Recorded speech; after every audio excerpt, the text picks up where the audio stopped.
Прокуратурата промени обвинението на Кристиян Николов. Той вече ще отговаря за умишлено убийство на Милен Цветков. Софийският градски съд трябва да реши в следващите часове дали да го остави в ареста.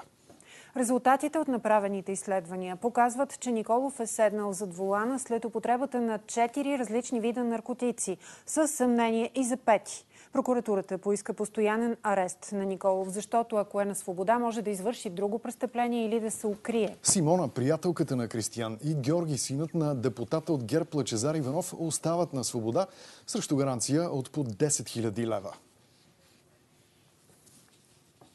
Още по темата сега от Иво Никодимов. Здравей, Иво. Какъв е петият наркотик?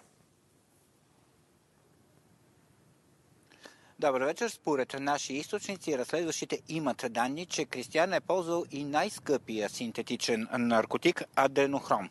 Той е известен още като синтетичния наркотик, като сатанинския наркотик. Веществото е дериват на адреналина. Адренохром. Адренохромът е... Адренохром.